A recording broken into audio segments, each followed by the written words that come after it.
Hi hello ಎಲ್ಲರಿಗೂ ನಮಸ್ಕಾರ. Welcome to Pooja vlogs. ಇವತ್ತಿನ ವಿಡಿಯೋನಲ್ಲಿ ಗೀ ರೈಸ್ ಮತ್ತು ದಾಲ್ನ ಮಾಡೋದು ಹೇಗೆ ಅಂತ ತೋರಿಸ್ಕೊಡ್ತೀನಿ.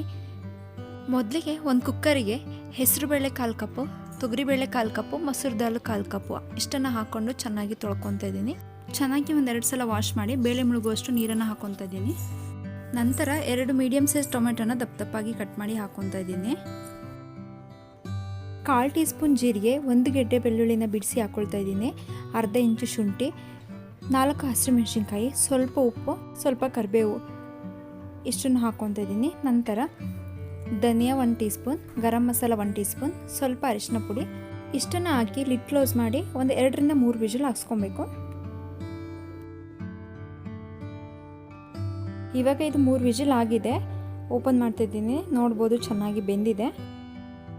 ಟೊಮೆಟೊ ಹಣ್ಣಿಂದ ಸಿಪ್ಪೆನ ತೆಗೆದಾಕ್ಕೊತಾ ಇದ್ದೀನಿ. ನಂತರ ಇದನ್ನು ಚೆನ್ನಾಗಿ ಸ್ಮ್ಯಾಶ್ ಮಾಡಬೇಕು.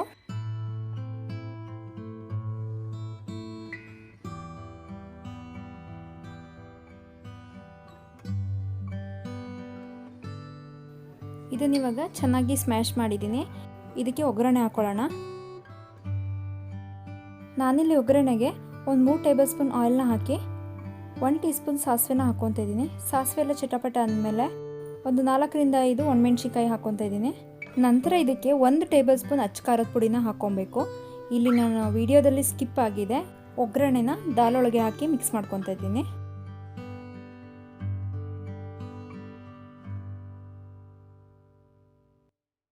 ಇದೆಲ್ಲ ಚೆನ್ನಾಗಿ ಮಿಕ್ಸ್ ಮಾಡಿಕೊಂಡು ಇದಕ್ಕೆ ಸ್ವಲ್ಪ ನೀರನ್ನು ಹಾಕ್ಕೊತಾ ಇದ್ದೀನಿ.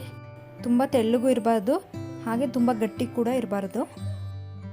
ನಂತರ ಉಪ್ಪು ನೋಡಿಕೊಂಡು ರುಚಿಗೆ ಎಷ್ಟು ಬೇಕು ಉಪ್ಪನ್ನು ಹಾಕ್ಕೊಬೇಕು. ಉಪ್ಪನ್ನು ಹಾಕಿ 1-2 ನಿಮಿಷ ಕುದಿಸ್ಕೊಂಡ್ರೆ ಸಾಕು, ದಾಲ್ ರೆಡಿ ಆಗುತ್ತೆ. ನಂತರ ಗೀ ರೈಸ್ ಮಾಡೋದಕ್ಕೆ ಸ್ಟವ್ ಮೇಲೆ ಒಂದು ಕುಕ್ಕರ್ನ ಇಟ್ಟು 1-2 ಟೇಬಲ್ ಸ್ಪೂನ್ ಆಯಿಲ್ನ ಹಾಕ್ಕೊತಿದ್ದೀನಿ. ಹಾಗೆ ಸ್ವಲ್ಪ ತುಪ್ಪನ ಹಾಕ್ಕೊತಿದ್ದೀನಿ. ಆ್ಯಕ್ಚುಲಿ ಗೀ ರೈಸಿಗೆ ಸ್ವಲ್ಪ ತುಪ್ಪ ಜಾಸ್ತಿನೇ ಇರಬೇಕು. ನಮ್ಮ ಮನೆಯಲ್ಲಿ ತುಪ್ಪ ಯಾರು ತಿನ್ನಲ್ಲ, ಹಾಗಾಗಿ ನಾನು ಸ್ವಲ್ಪ ಹಾಕ್ಕೊತಾ ಇದ್ದೀನಿ. ನಂತರ ಇದಕ್ಕೆ 1-2 ಪಲಾವ್ ಎಲೆ, 4-5 ಲವಂಗ, 1/2 ಇಂಚು ಚಕ್ಕೆ, 2 ಏಲಕ್ಕಿ, 2 ಹಸಿಮೆಣಸಿನ್ಕಾಯಿನ ಹಾಕ್ಕೊತಾ ಇದ್ದೀನಿ. ನಂತರ 1 ಟೇಬಲ್ ಸ್ಪೂನ್ ಶುಂಠಿ ಬೆಳ್ಳುಳ್ಳಿ ಪೇಸ್ಟ್ನ ಹಾಕ್ಕೊಂಡು ಚೆನ್ನಾಗಿ ಮಿಕ್ಸ್ ಮಾಡ್ಕೊಬೇಕು. ಇದೆಲ್ಲ ಚೆನ್ನಾಗಿ ಮಿಕ್ಸ್ ಆದಮೇಲೆ ಅಕ್ಕಿನ ಸೇರಿಸ್ಕೊತಾ ಇದ್ದೀನಿ. ನಾನಿಲ್ಲಿ 1.5 ಲೋಟ ಅಕ್ಕಿನ ಹಾಕ್ಕೊತಾ ಇದ್ದೀನಿ. 1.5 ಲೋಟ ಅಕ್ಕಿಗೆ 3 ಲೋಟ ನೀರನ್ನು ಹಾಕಿ ಮಿಕ್ಸ್ ಮಾಡಿಕೊಂಡು ನಂತರ ರುಚಿಗೆ ತಕ್ಕಷ್ಟು ಉಪ್ಪನ್ನು ಹಾಕ್ಕೊಬೇಕು. ಇದಿಷ್ಟು ಚೆನ್ನಾಗಿ ಮಿಕ್ಸ್ ಆದಮೇಲೆ ಲಿಡ್ನ ಕ್ಲೋಸ್ ಮಾಡಿ 1-2 ವಿಷಲ್ ಹಾಕ್ಸ್ಕೊಂಡ್ರೆ ಸಾಕು. ಗೀ ರೈಸ್ ಕೂಡ ರೆಡಿ ಆಗುತ್ತೆ. ತುಂಬ ಈಸಿಯಾದ ಮತ್ತು ಟೇಸ್ಟಿಯಾದ ರೆಸಿಪಿ. ನೀವು ಕೂಡ ಟ್ರೈ ಮಾಡಿ ನೋಡಿ. ನೀವೇನಾದರೂ ಫಸ್ಟ್ ಟೈಮ್ ನನ್ನ ಚಾನಲ್ನ ನೋಡ್ತಾ ಇದ್ದರೆ ಪ್ಲೀಸ್ ಸಬ್ಸ್ಕ್ರೈಬ್ ಮಾಡ್ಕೊಂಡು ನೋಡಿ. Thank you for watching.